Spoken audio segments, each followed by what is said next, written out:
Hey, I'm Alex Radcliffe from Board Game Co., and I set myself a New Year's challenge this year, and I'm talking about it now. Because, well, I wanted to see if it was viable. I wanted to see if I could actually do it. I didn't want to put out a video talking about what my plans were, what my commitment to myself is, if I was going to fail in the first few weeks. And so far, I'm on track.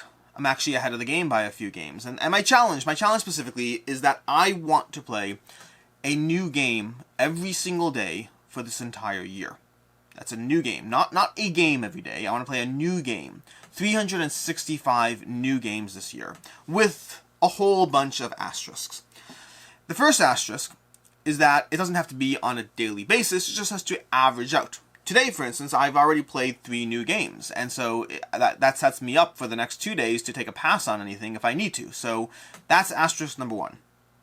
Asterisk number 2 is the idea that there's a reason I'm doing this, and it doesn't come down to specifically playing 365 new games. Rather, over the past 2 years of getting involved in these videos, doing these videos and all that, I've had my unplayed games grow and grow. Between Kickstarters coming in, between the games I already had, between starting to get review copies, starting to approach things from the old end of catching up on the unplayed games I never got to, but also covering new things that haven't even yet come out, I've had my unplayed games pile growing larger and larger to a point that I'm frankly uncomfortable saying the number out loud.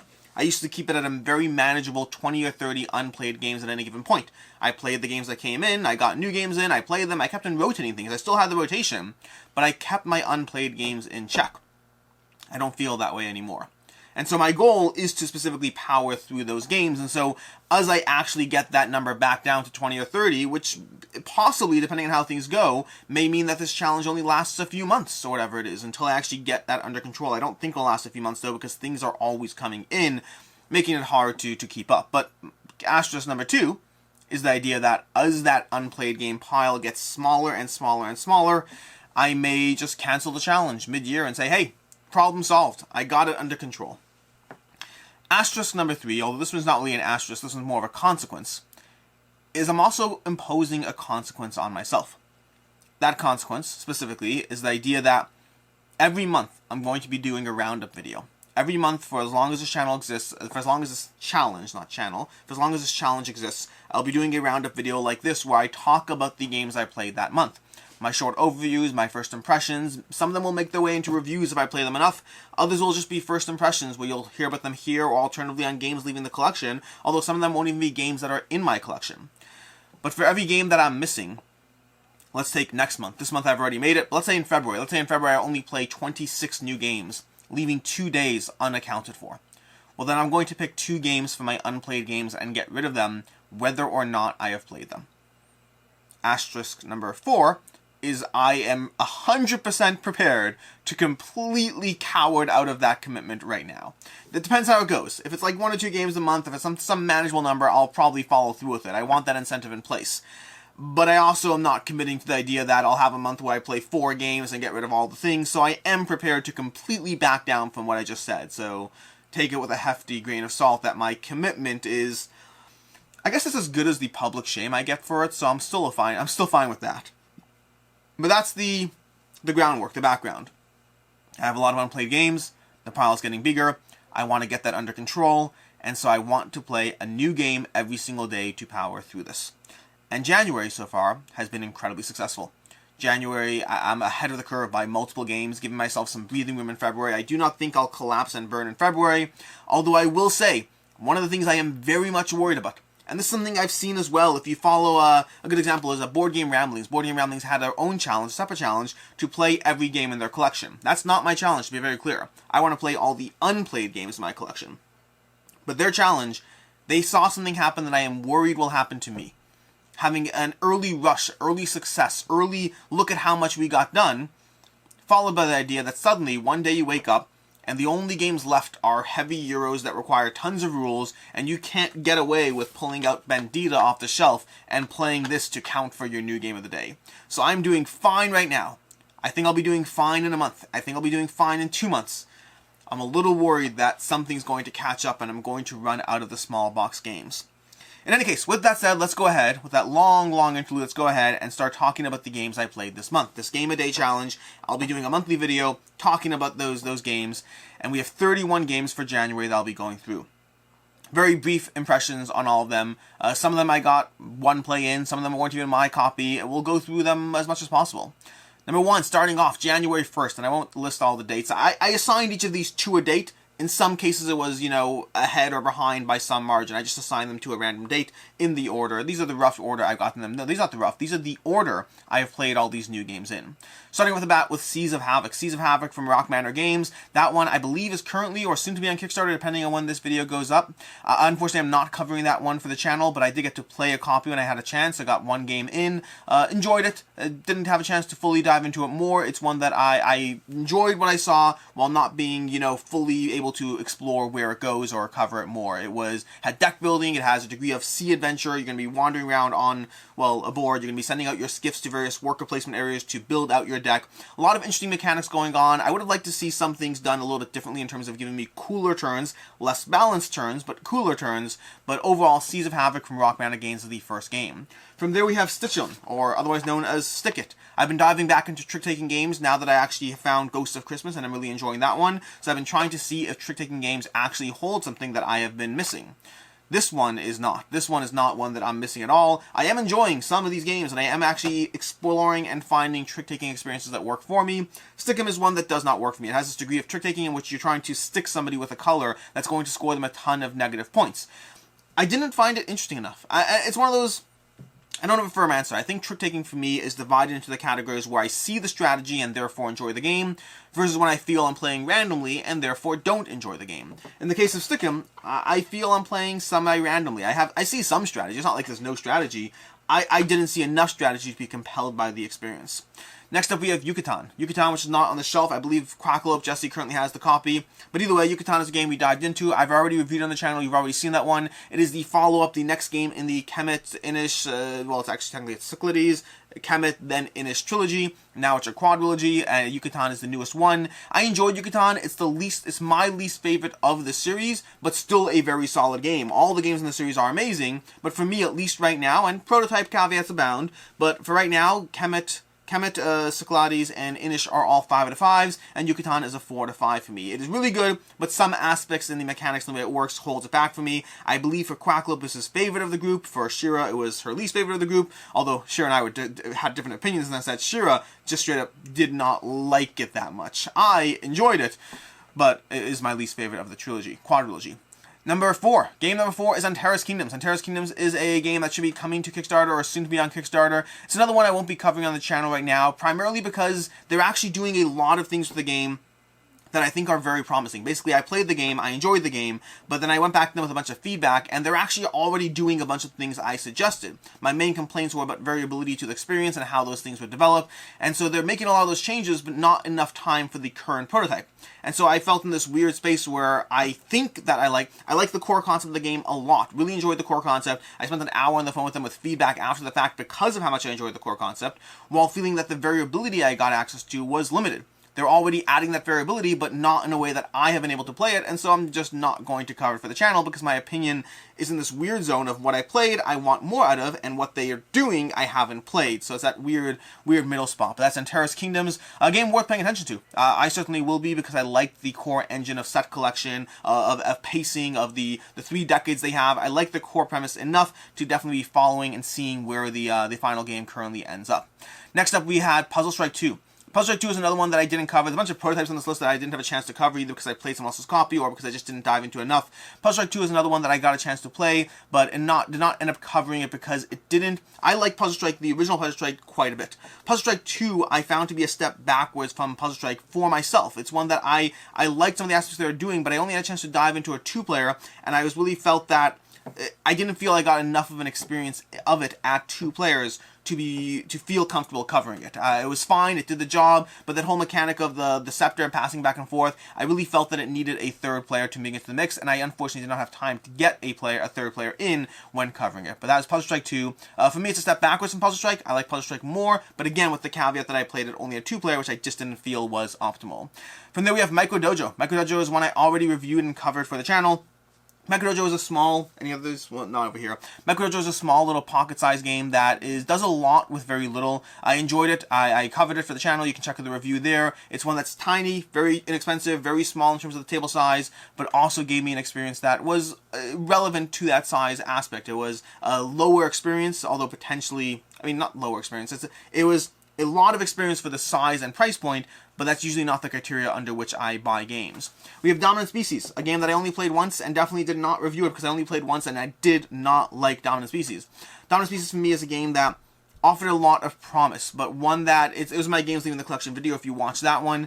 I just didn't like Dominant Species at all. And to be very fair, I'm harder on heavier games, because a game like Dominant Species that's going to take up my game night and take up valuable game night time as opposed to afternoon gaming or get a game here, get a game there, I'm just usually more punishing on those experiences. I think Dominant Species offered a lot of promise, but it offered way too much tracking and way too much craziness for me to really feel in control of the experience or to feel like I get a handle of things. And to be clear, I did well in the game. I played well, I was in second place, I was doing totally fine, but I didn't like the experience enough to commit to another game night to the game. From there we have Oltree. Oltree, which I actually have dived into a bit with my wife as well as solo. I actually have a gameplay on the channel. I'll have a review coming on the channel at some point soon. But Oltree is a fun experience from Studio H. One that I don't think will stay in my collection forever, but one in which I want to go through all the Chronicles they have. I enjoy the core premise enough while feeling that it is a little bit on the luck random side. There'll be a full review, so I'll go more into it there. But short version is it's a cooperative and or solo experience that I very much enjoy. And I kind of hope that they come out with enough Chronicles to keep me interested before I get rid of it, because I don't know if there's enough variability for me to repeat the same Chronicles again and again and again. They have ways of mixing it up a bit, mixing up the pacing, mixing up the length, mixing up the other cards that go with it, but overall I think that my main intrigue is going to be diving into new Chronicles that offer a new sort of story element to what's going on in this otherwise standard cooperative experience. Next up, we have Pandemic Legacy Season 0. I'm probably going to do a full review on Pandemic Legacy Season 0. Those are always tricky. How do you do a spoiler-free review on them? But I've played all the Pandemic Legacy systems, and I will dive into Season 0 when I'm done with it. But overall, what I will say so far is Season 0 is doing the same thing Season 2 did for me, which is it's giving me the same core Pandemic experience, but mixing it up enough in different ways that there is a different challenge going on. There are different things that I appreciate and like about Season 0 that I like more about Season 0 than some of the other experiences, while also feeling that, similar to Season 2, I feel that it's a step away from Pandemic in the interest of being innovative. They step away from the elegance of Pandemic and keep enough of the flavor that it still feels interesting. I'm very much enjoying my time with Season 0. I assume that over time I might dive back into it the same way I've dived into 1 and 2 twice now each, but I don't know where it ranks yet. We'll talk about that more when I'm done with the experience, but right now I'm like 6 or 7 games into Season 0. We have Brikks. Brikks, another light roll and write that I pulled off the shelf to knock off a game off my unplayed list. I've had this for way too long. I never thought it's a game that I would keep. It's rated like a 6.6 on Board Game Geek, which just doesn't bode well for me to keep it. But Brikks is a Tetris-y roll and write game that I enjoyed, and I'm happy I got to play in, but I don't feel the need to keep it. Pandemic Wrath of the Lich King is the next game. Another game that I reviewed on the channel. This one I got multiple plays in, and so I decided to give it a full review. I like Pandemic. We talked about this already. But similar to Season 0, I feel Pandemic Wrath of the Lich King, I feel it was trying to be innovative and did so in some ways that I really enjoyed, but other ways felt not as elegant as Pandemic. The quest system as well as the final boss fight for me were particularly anticlimactic in Wrath of the Lich King. Overall, I thought some of the powers and abilities aspects and the way they utilized cards in it was more interesting, more fun, more medieval in its feeling, but otherwise it was a step backwards for me in the Pandemic system and not one that I feel the need to keep. From there we have Capital Lux. Capital Lux 2, one that I am very intrigued by. Like, very, very intrigued by. But that's where it ends. I'm very intrigued by Capital Lux 2. It has an interesting mechanism of trying to power up yourself while trying to power up the capital, or trying to keep it in check and trying to make sure you're never too strong for the capital.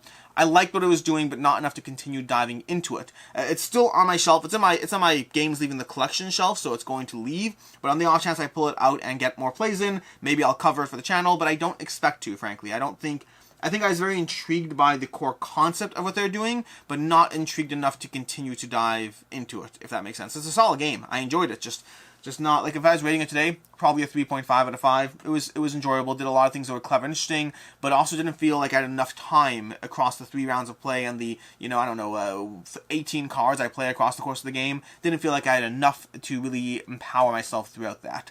From there we have Divvy Dice, which is upstairs. Divvy Dice is going to be another roll and write that I played. Unlike Brikks, Divvy Dice is sticking around. My wife and my daughter enjoyed it. We got a play of that in. Just a single play so far, but I plan to dive into it more. But Divvy Dice is fun. It's got simple, not really tableau building, but you're building a 3x3 grid of cards as you try to gather point scoring cards and ability cards. And the way you're going to be rolling your dice trying to assign them to these cards has an interesting mechanism of kind of all or nothing. Has vibes of Ganshun Clever, while not nearly the same level of brain burneriness. For me, it's one that I probably wouldn't keep except for the fact that my wife and my daughter did enjoy it. I enjoyed it too, to be very clear, but it doesn't have the same mental connection that games like Fleet or Three Sisters or Hadrian's Wall, any of those games have. I like that level of extra depth in roll and writes. That said, I did enjoy Divvy Dice, and I'm more than happy to play it whenever other people want to. From there, speaking of more intense roll and writes, we have Motor City. Ouch. Sorry, just bit my cut finger here. Motor City. Motor City is a game from the designers of Fleet the Dice game and Three Sisters. And Motor City, I had a chance to dive into that one and really enjoying it. I will talk more about it in depth in an actual review, so you can expect to see more there. What I will say is it holds up to the general feeling of Three Sisters and Fleet the Dice game, while feeling a little bit more open in the way it handles things. I'm not a huge fan of the graphic design, at least as of right now, but the actual gameplay and the actual mechanics, I say as of right now because I don't know if it's final or still prototype, but the gameplay and mechanics, those were incredibly solid and gave me the same feeling of the other games while being more open in the experiences and the directions you can take with the systems. From there, we have Gorux Maximus from Inside Up Games. Another experience, another dive into trick-taking. Gorux Maximus offered me an experience that I enjoyed. This aspect of gladiators fighting and trying to be mindful of, you can kind of take the suit from the other player. If you play a 5 blue and we all have to follow blue, I can kind of overpower you with the 5 yellow and then switch the main trick. Very interesting system. For me, it kind of had vibes of Ghost of Christmas in terms of the experience it offered, but I liked Ghost of Christmas more, and so Gorux Maximus is one that I don't feel the need to keep own. It wasn't my copy. I played someone else's copy. I enjoyed it. I'm happy I knocked it out, but not one that I need to own. From there, we move to Lorenzo and Magnifico, the expansion. It's worth noting in my challenge here, I probably should have added another asterisk at the beginning of this video, but one of the asterisks is that I'm fine counting expansions in this mix. Not because I really should be, but because it will help me actually hit my numbers, so I'm going to let myself do it. But basically, Lorenzo Magnifico, the expansion, I dove into the expansion for Lorenzo Magnifico, and really enjoyed it. I actually have a review on the channel. You've probably already seen it, depending on what goes up first. But Lorenzo Magnifico with the expansion is an incredibly solid experience. I already like Lorenzo Magnifico, but I got it back specifically to dive into it with the expansion, and the expansion just easily makes it a better game for me. It adds more fun stuff to the experience that I already enjoy. Solid game that I'm very happy I got back, and I'm very happy I have the expansion for Lorenzo Magnifico. From there, we have Small Islands for Lucky Duck Games. Small Islands is going to be a tile-laying game that I found to be okay. For right now, it's staying in the collection because my wife and daughter like it. I'm not going to ask to play it, frankly. It's a 3 out of 5 for me. It's a game that is totally fine, but also does not inspire me in any particular way. It is a tile-laying game. It does the job. I have things that I can do that are fun, but it's just fun isn't enough anymore, if that makes sense. There's too many other good games. I could play a game like Carcassonne. I could play a game like Land vs. Sea. Smile Islands is one that my wife and my daughter enjoyed it, and so I will play it when they ask to, but I have other tile-laying games I prefer that are more to my speed or preference in terms of the experience that they offer. From there, we have Mantis Falls. Mantis Falls, not my copy. I had a chance to dive into another game with somebody else. A 2-player experience of Mantis Falls. It's going to be a 2-player game where basically the players are walking along this road, this path, and one player, well, each player has to wonder, okay, there's basically cards. So I'll be assigned a role, and either I'm trying to kill them, I'm the assassin, or if I'm innocent, if I'm not the assassin, then I have to wonder whether the person walking with me is the assassin or not. And so we are kind of moving together with the guise of working together, but potentially not working together. Very interesting experience, really enjoyed it, but also I felt that it took the first 25 minutes to get up and moving, and so it was a little slower than I wanted for the payoff that it gave. The payoff part was excellent. I just felt it took too long to get there. It was like a 45-minute long game, and the last 15 minutes were like the best part, and the first half an hour was kind of just slow building and pacing. Now, I can see that changing. If it's a game you played a lot, I can totally see that. That's why I'm not reviewing games that I only played once. I'm just talking about them instead. Next up, we have 10. 10 from AEG, push your luck, set your collection, bidding game. Lots of keywords there. I thought it was totally fine. I enjoyed my time with 10. It's fun, but also it's one that I feel other games do it better. I feel games like No Thanks, I feel games like For Sale, I feel like games like Colorado do these kinds of experiences better than 10 does. I think 10 is a solid addition to the genre, but for me, it's not overpowering enough to replace some of my other favorites in the genre. From there we have Suspects, which is a game over here from Studio H that I finished, and that's why it's going away. I finished it. It's a mystery game. It gives you 3 cases. I went through all 3 cases. I enjoyed all 3 cases, and it's time to move on. I had a review on the channel. You can check that out for more information.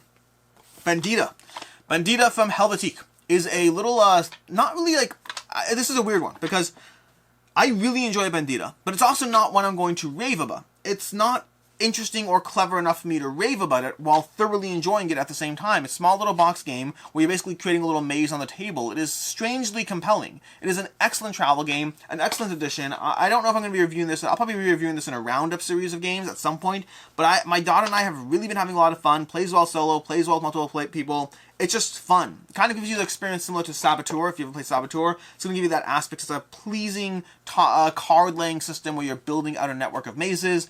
It's just fun, but it's not good, if that makes sense. It's good. It's not great. It's just fun. I find it strangely compelling, and it's sticking around. It is sticking around. I like it. Bandida's fun. We have Far Cry, which I can't talk about yet because can't talk about it yet. I'm under a strict no talking about Far Cry yet, but there'll be a gameplay with me in Far Cry at some point. We'll talk about it more in the future. Then we have Awkward Guess from Megacorpin Games. I enjoyed Awkward Guess for right now it's sticking around. I don't know for how much longer it is or isn't. I'm particularly intrigued with what Scandalo does differently. I like Awkward Guess a lot. I did a review on the channel, but effectively, I find it's fitting into an area of deduction games in which I have a bunch of other deduction games that kind of hit the same spot while feeling a little bit less victim to luck, which is what I basically said in my review. For right now, sticking around, I'm compelled by the fact that it works well at larger player counts. If it continues to hit the table, it'll continue to stick around. If not, then I think other games will kind of outlast it just in terms of giving the similar experience. Games that came after it, but games that have done it fairly well and just a little bit less luck in the mix. From there, we have Chronicles of Crime 2400. I don't know if I will or won't be reviewing that at some point. It depends how much more I dive into it. Chronicles of Crime 2400 continues the Chronicles of Crime universe, a universe that I have always liked while never loving. It has app interplay, whatever it is, QR codes and stuff. That doesn't actually bother me in this context, but I find that there's a lot of just pointing and clicking, and I often feel like there's this artificial crunch. Now, strictly speaking, it's kind of doing the same thing that Suspects does in terms of the artificial crunch, and you want to go through as few cards as possible. Something about it never really truly compelled me. I enjoy it, and I like some of the things that Chronicles of Crime 2400 does differently. It adds these cybernetics, or whatever they're called again, enhancements that give you more abilities, more interesting things. I'm still interested enough to keep diving into it. If I dive into it enough, there'll be a review. Otherwise, there'll be a Games Leaving the Collection video. Next up, we have Catacombs of Karak, a kids game that I have been told for years to play with my children. I've had it for like 2 years in my collection, maybe a year and a half. Finally dove into it with my kids, and I've been really enjoying it. Diving into Catacombs of Karak is a lot of fun. We'll have a Play This Not That with Cora Quest versus Catacombs of Karak at some point. I enjoy it. It's fun. Very different than Cora Quest, to be very clear. There's room for both in your collection, but it's fun. It's compelling. It's simple. I have small nitpicks. In fact, actually, we played it a few times. The first time I played it incorrectly.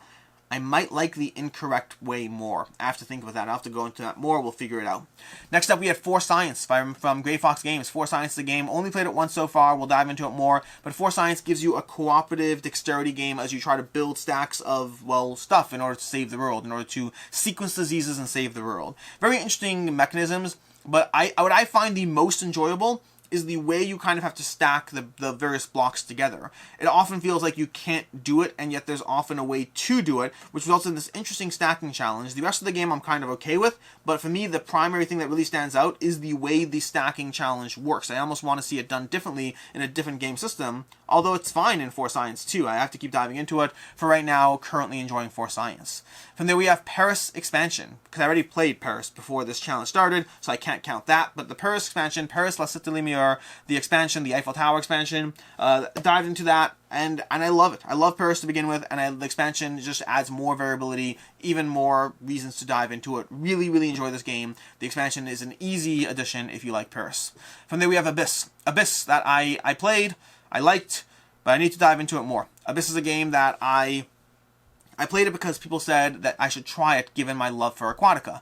I like Abyss. I do not yet love Abyss. Only one play in, though, and I have both expansions. I plan on adding both expansions to the mix, although this is an interesting question. The real question is, can I count the expansions when I dive into it again as a second new game?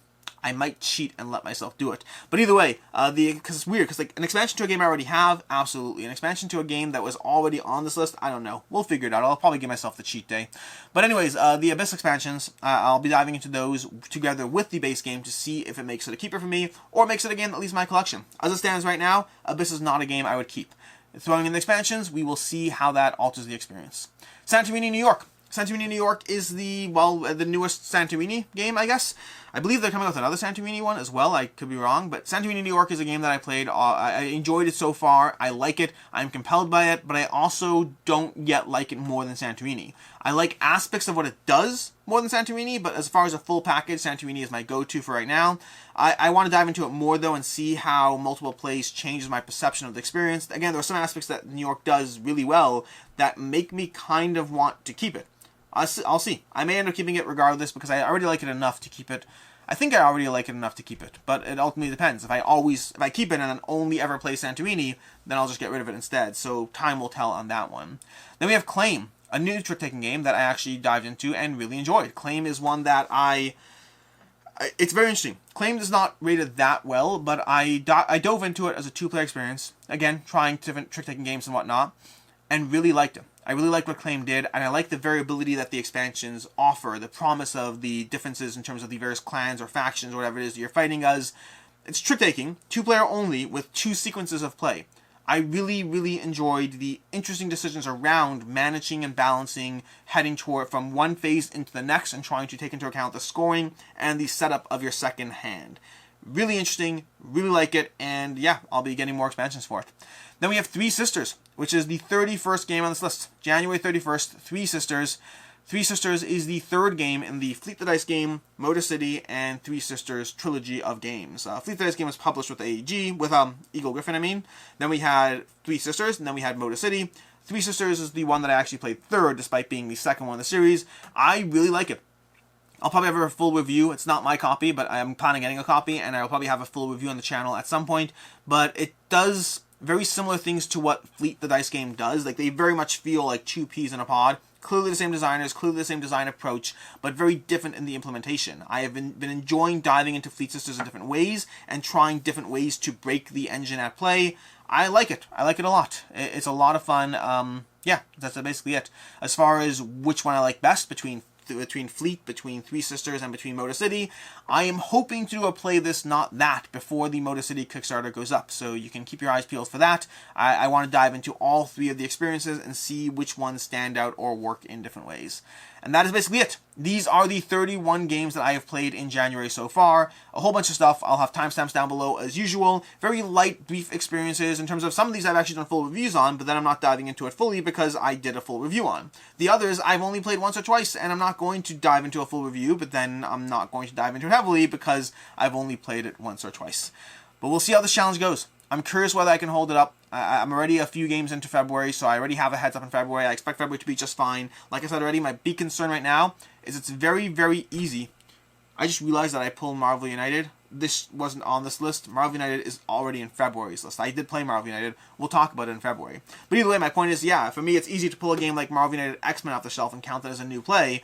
That's going to get harder and harder as I go through all my lighter experiences. When I'm left with games like To Want to See You and Clans of Caledonia, and I don't even know what else I have, but when I'm left with all those heavy ones, it's going to be harder to make things work. But I'm still going to do what I can. I want to power through the backlog. I want to see if I can clear things up, and then just approach things and play the games I like. I already, to be very clear, I very much play the games I like. I'm just doing these in excess to the games that I already like. For those who have something similar, I recommend doing this. I recommend trying to power through your games. Set yourself a challenge, set yourself a goal, even if it's a game every other day, or 2 games a week, or 3 games a week, whatever it is. I've had this problem for a while creeping up on me. Setting it as a goal, setting it as a challenge, has very much made it so that I've cleared a lot of games off my unplayed games list. I am 31 games down on my unplayed games list. Now, granted, more games are coming in at the same time, so I'm not 31 games down total, but I've made much more progress this past month than I have in like the 2 months before that. Setting yourself a goal often does wonders. I highly recommend it. In any case, until next time, I am Alex Radcliffe from Board Game Co., and I hope you have a good one.